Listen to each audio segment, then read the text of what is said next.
We all know that Italian has two genders, masculine and feminine. But did you know that Italian used to have three genders? Now, I don't mean thousands of years ago, back when Italian was still Latin, but just a few hundred years ago. Let's learn about this incredible phenomenon of Old Italian's third gender. I'm Luke, and this is Plymouthie. First, let's talk about how the Latin system works. We have three genders, right? Masculine, feminine, neuter. Masculine nouns, we have lupus, lupi in the plural, canis, canes, singular and plural.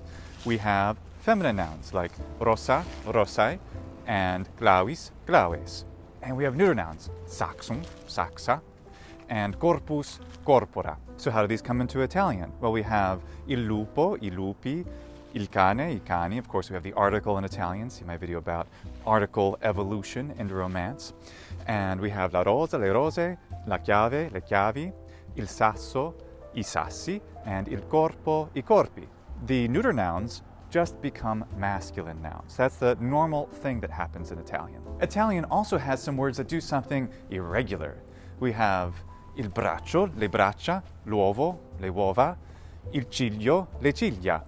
Now, if you know your Latin, you'll realize that, hey, this is just like the Latin words that these come from. Brachium, brachia, ovum, ova, cilium, cilia.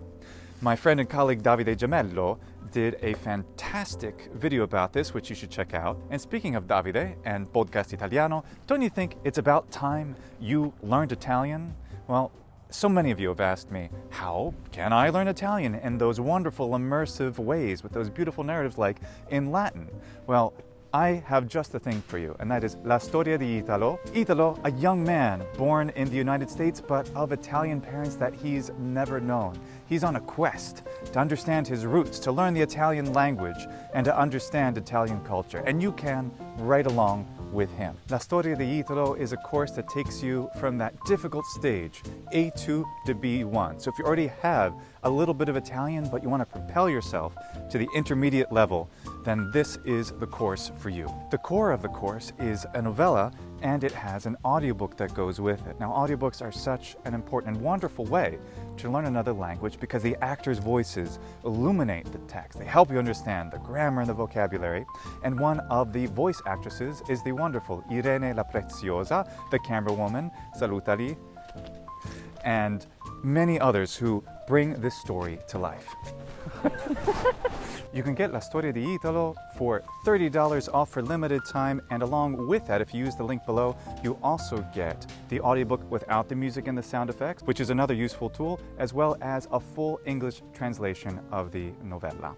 Now, one of the things that really fascinated me about this incredible phenomenon of seeing the neuter plural of Latin in Italian is that this is essentially the only major Romance language that does that. You don't see that in Spanish, you don't see that in French. What I didn't know is that Italian itself used to also have a neuter gender, not just Latin.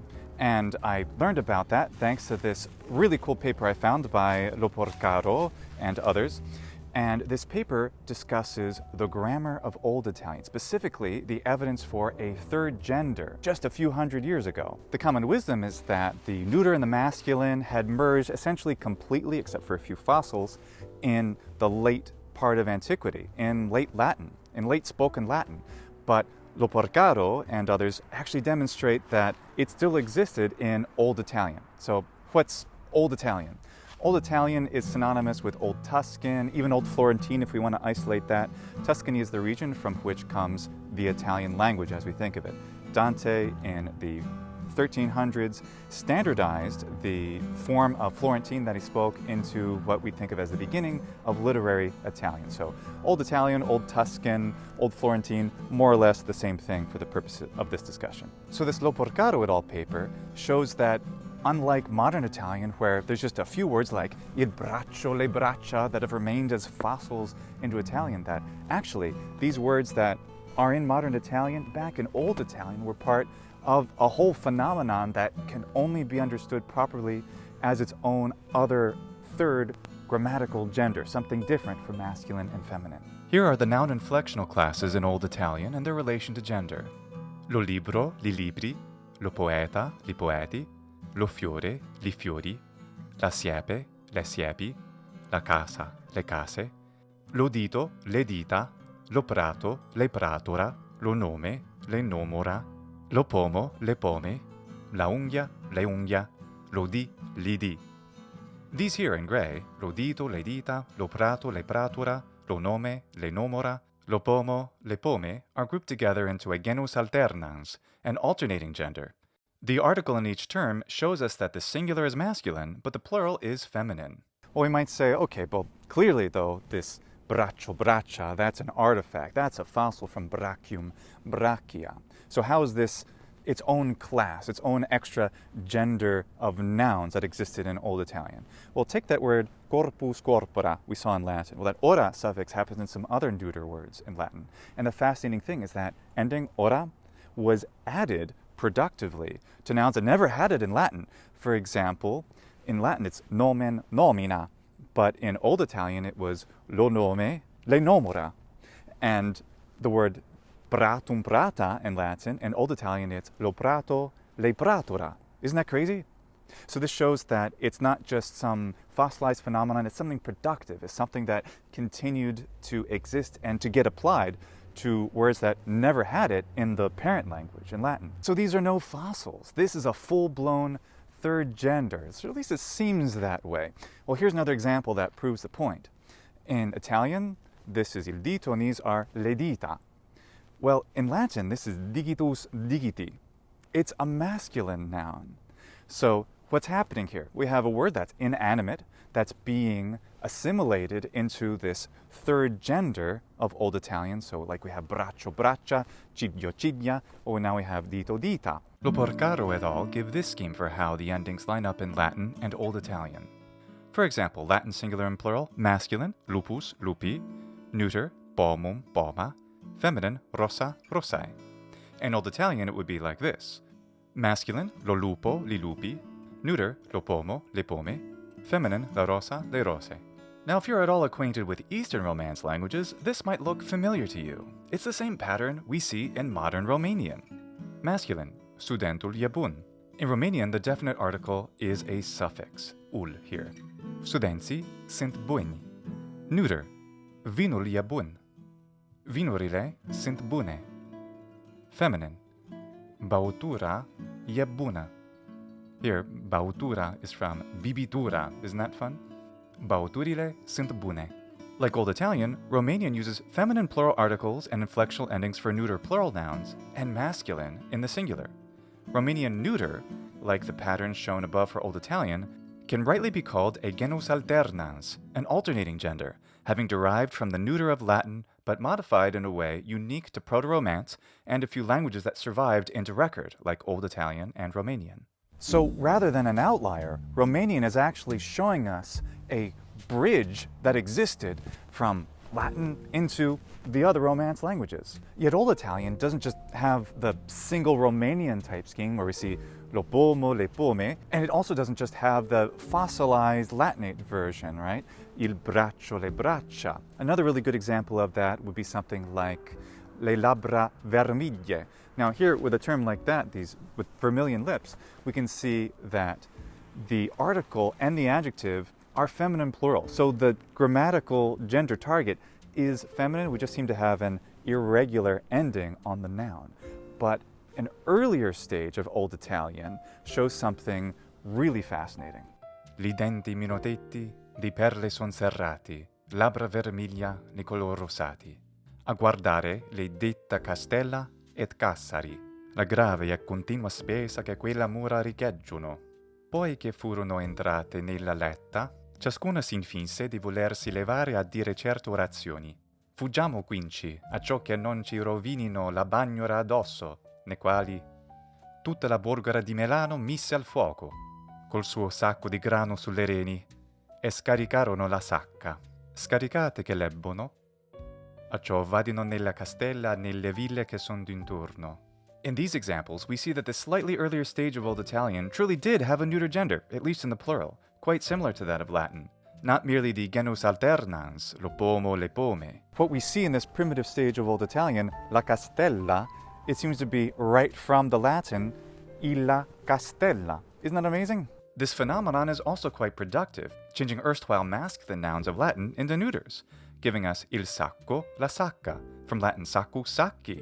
So unlike Romanian's Genus Alternans, which has masculine in the singular and feminine in the plural, this stage of Old Italian actually had a neuter plural for the articles, for the adjectives, for everything, but that didn't last forever. I really appreciate the transitional nature of the phenomenon in example B, le detta castella. The noun and adjective endings show that a true neuter plural exists within the internal grammar of the author. Yet, this neuter plural is becoming increasingly associated with the feminine plural, as we can see from the article, le. This figure from the paper shows the development of the three true grammatical genders of Latin into the Genus Alternans of Old Italian via a Preliterary Italian. And here I've put together a few examples to illustrate the change. Latin has three grammatical genders, singular and plural. Masculine, lupus, lupi, neuter, pomum, poma, feminine, rosa, rosai. There is a partial syncretism, meaning a merger of inflectional endings, where neuter plural ends in a, just as feminine singular, but otherwise there isn't much overlap in the nominative. As the case system breaks down due to critical sound changes in the language, masculine and neuter singular merge, giving us the scheme of Preliterary Italian, lo pomo, la poma, lo castello, la castella, lo dito, la dita. This is followed by syncretism in Old Italian of the neuter and feminine plural, resulting in lo pomo, le pome. Finally, except for a few fossils, modern Italian regularizes most of the neuter forms to be identical with the masculine, il pomo, I pomi. Of course, this is kind of a neat and tidy way to organize everything. The reality is that Old Italian, Old Tuscan, these are dialects and languages in transition. They're not being standardized, and of course the results that come into modern Italian show a mix, never fully standardized. We can see that from these examples. It never really became something that was entirely fixed. The result is that modern Italian retains a version of the fascinating mixed example we saw above, le detta castella, where the target gender is neither entirely feminine nor neuter. We have a neuter type agreement with detta, going with that ending in castella, but the le article shows us that this term, among probably many others that this author was using in writing, was becoming increasingly associated with the feminine, just like in modern Romanian. The few nouns that continue to behave this way in modern Italian, there's less than 20 of them, like le braccia, le dita, le ciglia, le uova, are testament to this remarkable transitional stage in the evolution of Italian. Now, if you're anything like me, you probably responded to this fascinating phenomenon by saying, che fico? Well, actually, that's another example. Fico, in Old Italian, has the form ficora. And in fact, this form still exists today, and I have Stefano Vittori to thank for pointing this out to me, at a wonderful gelateria, where the ice cream shop in Vassiano in Lazio, there is a flavor which is called ficora. It's figs. Who wouldn't want a gelato on a nice day like this? Amazingly, this word ficora and others like it still exist in dialects around Rome, like in Middei and others, demonstrating that this third gender was actually quite persistent. So while the third gender really died out rather early in the northern Italian dialects, and it was persistent until the late Middle Ages in central Italy and in Tuscany. From central south, it actually lasted a lot longer, including in Old Neapolitan, which is really interesting. Che fico, right? How cool. Very, very cool indeed. And it shows us how Latin rearranges its grammatical structure to become the Romance languages. So I hope you found this fascinating. If you want to learn Italian, Davide Gemello's course, La Storia di Italo, is a wonderful way that'll take you to the intermediate level. Check the link below for that. Thanks to each and every one of my Patreon supporters and to all of you for watching and liking. Ciao, grazie a tutti, valete. Bring this story to life. Perfect. We're keeping it. That's it. Is the wonderful Irene la Preziosa, the camera woman. Salutali. Eccola. Il braccio, le braccia, l'uovo, le uova. And let me do it again. And speaking of Davide and podcast Italiano, and speaking of Davide and podcast Italiano, podcast.